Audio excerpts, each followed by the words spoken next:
to the first episode of Adulting with Us. Basically, this episode we'll be discussing what? Can you carry me?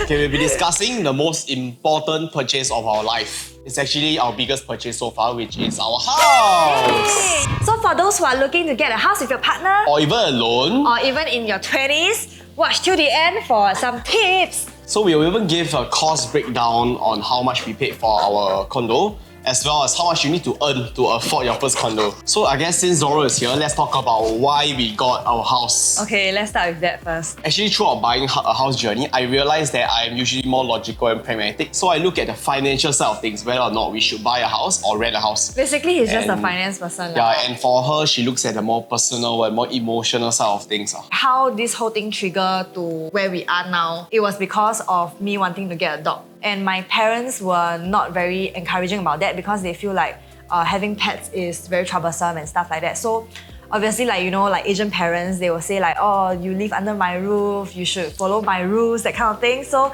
like me, obviously, I'm not that kind that will follow rules. So I love your parents, by the way, if they're watching this. Yeah, okay. I love you. I know they will watch this, but they also know that I'm someone that is very independent since young. I will follow rules that I think that makes sense to me. But if it doesn't make sense, it's not that it doesn't make sense that I have to follow their rules under their roof. You get what I mean? It totally makes sense. Like, that's respect for them. But if it's something that I want and I want to achieve, then obviously I don't want them to be paying for my dog. I don't want them to be paying for my house. So that's why I have to work hard, ma. You get what I mean? So We work hard for the life we think we deserve. yeah, correct. So that's why I feel like that was the triggering factor for us to kind of like, okay, let's just do it already. Actually, for some context, we actually bought a house together, but we are not married. We are not an advocate for buying a house without getting married. We believe that marriage is a sacred ritual. It's just that we have our own opinions and reasons, which is not advice. So we will share more about it later. Before that, let me share about why I think it's a good choice that we bought a house financially. So I did a breakdown on the pros and cons of buying a house and renting a house. So we will attach the picture here. Okay, so buying a house, right? The house is an asset you own in Singapore, and since young, my parents and old people around me always tell me that the house is the only asset that continues growing. Last time HDB was 100,000, now HDB is $1 million. Yeah, it's crazy, Yeah. man, Singapore. Yeah. And for renting a house is good because you don't own the property, so there's not much liability. But buying a house is a long-term commitment, at least 25 years to 30 years of paying the loan. But renting a house is short-term, so 3 years. You Yeah. can even go for like 1 year kind of contract, okay? And then buying a house, the biggest hurdle was having a down payment, which is a few $100,000 lah. And I don't think most of us can afford it. That's why I think it has to involve planning ahead. Just so happen we planned quite a lot in advance before we even meet each other. For renting a house, there's no down payment. You perhaps give a 1 month deposit and then you pay monthly, 3,000, 4,000, depending on the size of the house you rent. For buying a house, if let's say you were to get a new launch, there is a 3 to 5 years waiting period, or a BTO, 3 to 5 years waiting period. I think now it's more than that though. Yeah, I think BTO. 7 years I heard. Quite long. And then most rental places are like ready to move in. You don't need to think about furniture, renovation, nothing. You go in, stay, no strings attached. Yeah. And I think for us, it's like because during that period of time, I would say we rushed into it. We were impulsive. No, but I didn't regret though. No regret. It was a good Yeah. impulse. No, as in for us, it's like as long as the finance makes sense, the space makes sense, the timeline makes sense, then just do it. Yeah, that's for us. There are definitely more liabilities and sowei lah, Chinese they call it, to worry about when you buy a house because there is mortgage, there is MCST, there is maintenance, there is utility, everything. But when you rent a place, it's so easy. Like everything is covered. Your utility is usually just pay rent bundled lor. under. Yeah, anything that's spoiled, your owner fixes it. No lah, depends on who spoiled it also ma. Yeah, usually. Usually the landlord don't allow pets because pets usually destroy most of the furnitures. And then for renting, you can actually modify, which means you can knock down a wall, etc. Yeah. And we are actually our house is actually renovating now. We will talk about it later on as well.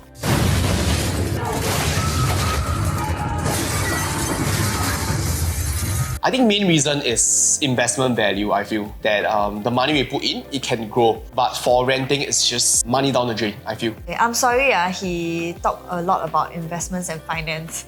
I guess I'm very lucky that, because I'm someone that I don't like to talk about finances. Because for me, it's like, I don't want to know the breakdown and stuff. I just want to know like, okay, so how much do I need to pay? Will you agree? I'm that kind of person. Like, I don't want to know where my money go. I just want to know at the end of the day, how much am I paying, how much am I earning. So that's all. So I'm actually very lucky because David is very financially savvy. So he does all the finance stuff. He gives me the breakdown. So I basically can just trust him when he tells me, okay, this is a good deal, this is a bad deal. That's all I want to know at the end of the day, like whether this is good or this is bad. Then I'll put my money in. So to summarize all the blabbering that she said, why do you want to get a house? Yeah, Simplify. so basically, not just about like my own personal goals or about getting a house before 25, getting a dog, but I think most importantly, right, as a couple, I mean, you can disagree with me, but that's my opinion. I feel like a couples can only go stronger and further once they live together. You can see their true colours. It's very challenging when you don't live together or when you're living with your parents. So basically, before we got a house together, right, we were both staying at my parents' place.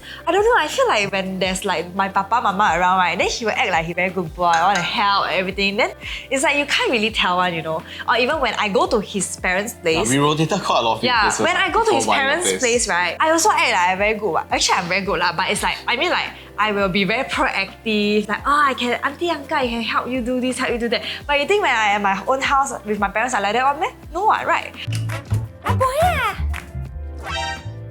Aiyo, jialat, I come in at the wrong time. She's going to nag at me for using half the tissue box. So I feel like actually if we move out together and just the both of us, right, you can actually see a lot different stuff about your partner. And I get to know him better. I get to know all his habits, good or bad, whatever. But also I feel like that actually helps our relationship grow stronger. Yeah, I think through this living together journey in our own house, we went through each other's habits, good and bad. We had more quarrels than before, so prepare for it if you want to. Yeah, I feel like living together is either you make it or you break it.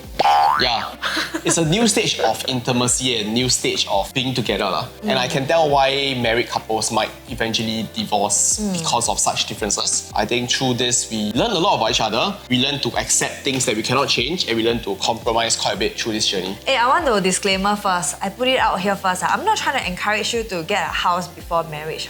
This is just like what I think, and I'm glad that we did. Because like he said earlier on, we made this impulsive decision about getting a house before we get married. Yeah. Another question that we always get from our friends is, why did we buy a condo and not a HDB or a BTO? Like, all my friends around me are BTOing, even in school. Like, I was in NUS, so when I was year 1 and year 2, my couple friends around me are already balloting for their BTO, because as we know, BTO takes about 5 to 7 years to build. So just nice when they graduate and start working, they will be able to move into their BTO. Okay, so maybe let's look at the broad topic of condo, which is private property, versus HDB and BTO. In the past, when we were making a decision, it isn't so complicated. Like, there isn't mature estate or prime estate where you need to stay 10, 15 years kind of thing. It was the simple structure of building for 5 years, stay for 5 years before you can sell. So total is 10 years. For BTOs, you need to stay for 10 years before you can sell or flip. But because it's a BTO, there's a lot of government subsidy and grants. We actually evaluated. Compared to a condo can be sold every 3 years. So in that same 10-year time frame, I can already sell the condo 3 times, which is 3 opportunities to make money compared to a BTO. See, I told you, he's a very financially savvy person. I made the calculation before. I can include if you guys want in the future. That BTO is like outside one, you will definitely make money because the government cannot sell you at a profit. That's what I hear. And they will usually sell you at cost, and cost of goods are increasing. That's why BTO usually will make money from it. But that doesn't mean that condo is not an investment, right? Both can be an investment actually. Yeah. To summarize, BTO versus condo. For condo, there are more opportunities to make money because the time that you can sell is shorter, 3 years compared to 10 years. And also that we can move in immediately. That was our main concern. Yeah, and that we can modify the house as much as we want it with the facilities. There are a lot of benefits for BTO which we consider, which is all these housing grants which will attach here. Namely your family grant, your enhanced CPF housing grant, your proximity grant, as well as your step-up CPF grant and your top-up grant. So it covers most of your down payment. It's really good. We are for BTO. I think it's the best choice. If you are very like urgent, right? Yeah, we are in a unique spot that we don't want to wait 5 to 10 years. That's the only downside. So that's why we chose to I'm like, oh my god, the clock is ticking. Hello, I'm turning 25. Hello, quickly, I need to get a house ready. You want or not? You up for it or not? You're not up for it, I find another guy already. But I think what is important to know is that the maximum grant, right, that you can get from this enhanced housing grant, right, is like 40,000 or 60,000. It's really a lot. which covers the whole down payment. So if you can wait, try BTO. Yeah. If you can't wait, try Resale HDB or condo. So that's the why condo instead of HDB or BTO. I think we didn't get HDB resale also because they didn't allow big dogs lah. Yeah, That's one of HDB you cannot have a golden retriever. Fun fact. Yeah, correct. Must apply for permit, right? As in, can apply, but it's like, for us back at that point, it was like, whichever is available, they have to move in ASAP. We will just take that house. That's for her. For me, because condo resale value higher, like the investment opportunities is more. Your HDB resale is all 99 years. Then you have your lease decay. It's usually older, so more renovation to be done. Yeah, and our current condo, right, is fully furnished when we moved in. We just kind of like changed some of the stuff and then we painted the walls. We didn't hack down anything. I think also because we kind of spent a lot of money on the... For me, it was a lot lah. Because I was in my early 20s and then it's like, I put a lot of cash into the house, then I need to set a certain budget for renovation. So we didn't actually like spend a lot on reno. We just kind of pay like a few dollars on paints and then we go eat like here. A handyman handyman. Then we just like change like the lights and like the bed, that kind of thing lor. Okay, so now let's talk about how we actually plan for the house, how we save for the house and budgeted for it. I actually learned saving habits from her. I realized most people around me, because I went to school, I went to NUS, and then I think it's a common habit that we spend every allowance or pocket money we have. My like God. money out. Oh my God, guys. Which is Wait, don't even start this, I tell you. Okay, he is very financially savvy, but then when I met him back then, that was way before. he don't even know how much is a plate of chicken rice, I tell you, because he just basically, if I want this, I pay, but he don't know how much is it. I don't expect you to like memorize the whole NTUC price list out, obviously, because I also don't know what, right? But it's like very basic thing. For example, like a Uniqlo shirt. Aga, you also know one, it's about like $20, you know? But he doesn't know one. He's just like, huh?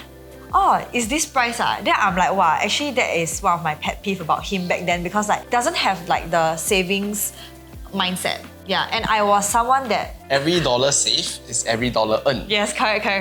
So like for me was that lah back then, like when I was flying, you see all the students like, wow, like luxury, luxury Rolex. Lifestyle, they buy Rolex. They're gonna hate on you. No. It's nothing wrong. I think some people they enjoy their life. Yeah, they enjoy that and they appreciate that. But back then, I was too young. I don't know the value of it. Like for me, okay, which is a good thing. Because imagine if I'm in my 20s, then in my early 20s, and then I'm like, wow, spending all my salary on bags that is like 20k. I cannot say. I think it's an upbringing, like spendthrift upbringing. Your mom is super good at budgeting. Yeah, my mom is very good at budgeting. She's like the CFO of the house. I think that's why, like for me, everything like I must save. So can you imagine, like I was working very, very hard, like 2 to 3 jobs, and then I was eating cup noodles in the hotel. So that was how I saved money, because people would be like, huh, but I also stewardess, how come I cannot save that much money as compared to you? Which a lot of my stewardess friends would ask me lah. I told them like I just don't spend so much on food because I feel like when you travel, you will spend mostly on experience, drinks, and food. And I don't drink. It's a short-term sacrifice. I think most of us want instant gratification. That's why we spend money to buy things, which nothing wrong. But I think you understood like delayed gratification quite young, which was quite interesting. Like you 省吃俭用 right? While me on the other hand, I just live day to day. So I had allowance from parents. You want to tell people how much is your allowance or not? No, cannot say. But at the same time, he feel like I'm very too mature, I guess. Too old. Too old, like very like naggy, very... And I'm the older one. Yeah, correct. So it's like, I feel like, okay, maybe this guy, right, I just date him for a while long, you know, like if he doesn't change his like this spending habit, which is like super bad. So I teach him like, oh, you actually don't have to go like cafes, restaurants. I taught him how to go to hawker and buy $3 and $4 food. Then he's like, wow, actually, then you feel good about yourself, remember? You're like, wow, today I'll spend less than $5 on my lunch. Something so like I count how much I save every day, which is a fun thing. I think for all of you that are spending paycheck to paycheck out there, I feel you. I was there once. I found out for me, the reason why I spend so much I don't save is because I don't have a clear goal. I didn't know what to do with my spare money. So with extra money, I just spend more. To make myself feel happy. But now with a future goal, I sort of plan ahead and I told myself, okay, 1 year later I can buy this, which is something I really wanted and can change my life, which was buying a house lah. So I guess it's very important if you want a house, you need to plan for it. Like whether you want to get it now, next 1 year, next 2 years, and even if next 3 years, you need to plan for it. Sit down and work out how much you need to save every single day to get there. If not, you're not gonna get there, I realize. That's why that's forced me to spend less, save more, and actually work harder. to earn more. I mean, it really depends. Like, if some people work like 8 to 5, they have a fixed salary. Then whether you want to do some side hustles, I don't know. Yeah. I feel like side hustles is good lah. Side hustles is really good. I think it bumps up your income. And investing your spare cash, I think it helps us a lot as well to accumulate this amount of money. Actually, Xavier introduced me this saving app. Yeah, also. this budgeting app, Money Manager. I can include the link later. You guys can check it out. Not sponsored, by the way. Yeah, not sponsored. None of this is sponsored, by the way. So basically, right, my saving methods would be I don't eat out much. Basically, eating off my parents. But I got give them allowance because I started working already. Then also, I don't spend on alcohol and transport. Even when I was a student, right, we earn 5K a month. I don't take cab. If I can, because I used to stay at Woodlands, then airport is like super far. So if I take cab, it's about $25 to $30. Then for me, it's like I will do the math in my brain. I'll be like, okay, this flight, right, I only earn $90.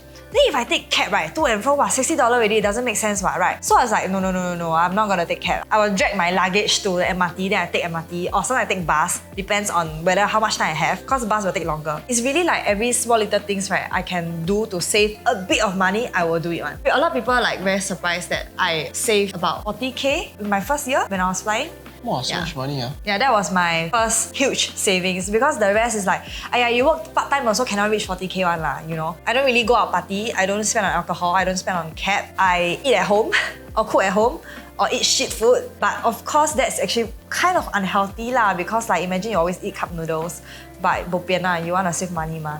Like the rest of stuff is like, I only buy things that I need instead of things that I want. This is the less glamorous side that people don't know about. That if you are young, your 20s, you really want to buy your own private property, there are bound to be sacrifices. To you, you are sacrificing all the food and stuff. I think for me as well, I was staying in school, so I went to have hall food more often because I'm paid for free. Instead of going out to drink so often, I maybe limit it to once a month. Then another thing I did was actually saving on petrol because I drive, right? So I realized saving on petrol, the easiest way to save on petrol is to not speed. Because when you speed and you step brake, you lose the petrol. When you drive slowly, you will save a lot. I thought it was a joke when I read it somewhere. I save like 20% on my petrol every month, and that is a lot. Hold up a minute. If you want to save money, don't buy a car. Yeah, if you want to save money, don't buy a car. But if you want to save money, buy a car.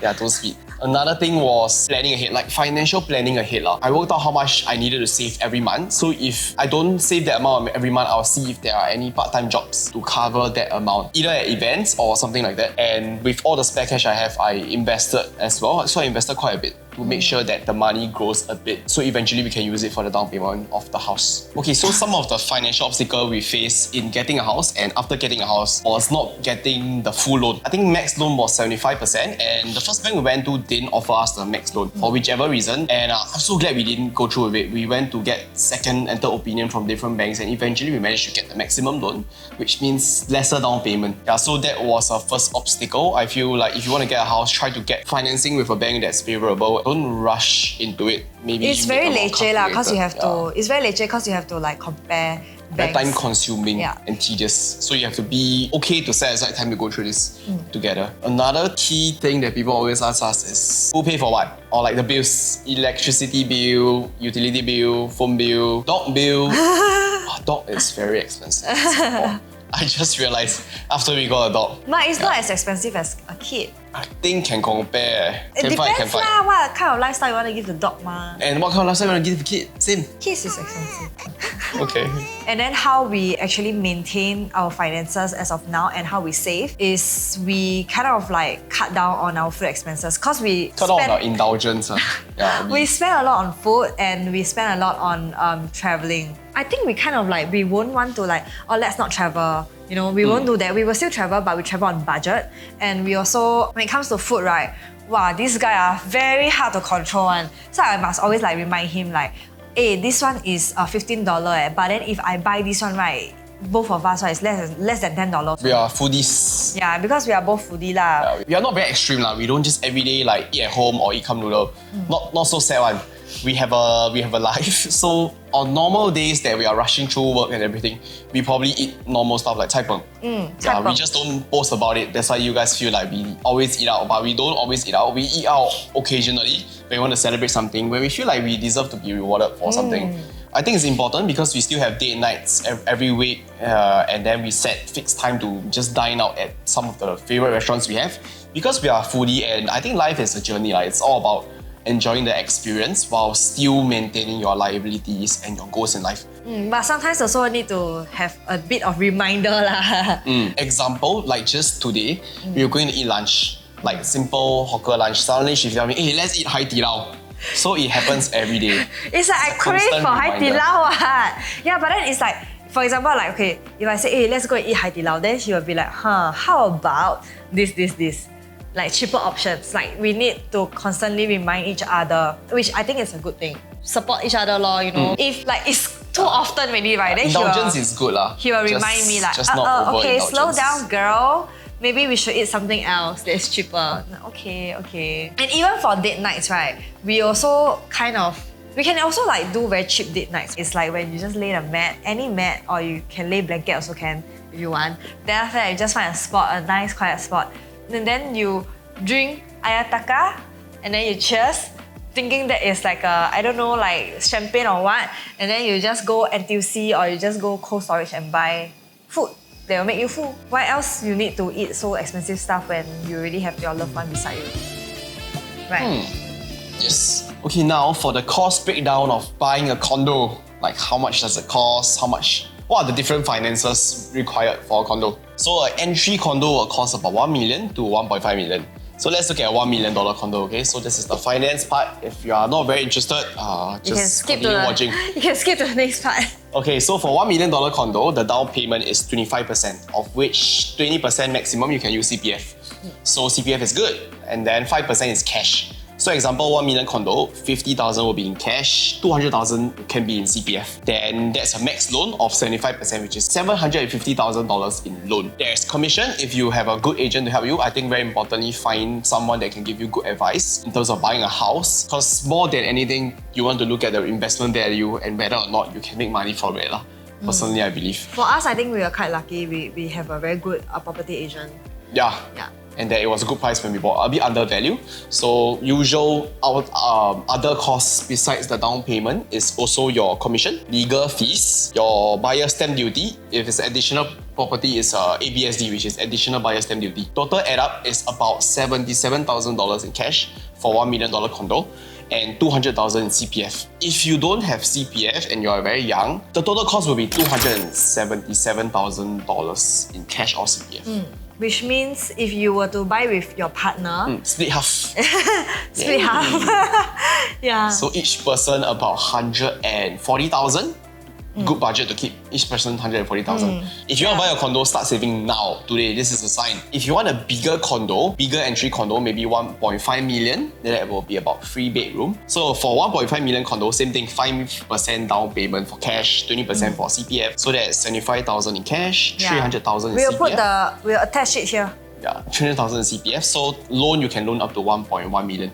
So to find out how much you can loan, I can attach the calculator. It's called your TVM calculator, which is how much income you need to earn to loan 1 million from the bank. So they look at combined family income. So that's a good thing as well if you're buying with your partner instead of buying yourself. So with that, you have your legal fee and buyer stamp duty. Total, right, for down payment to set aside for all this down payment as well as the legal fees and buyer stamp duty, it is about 422,000. Then split half?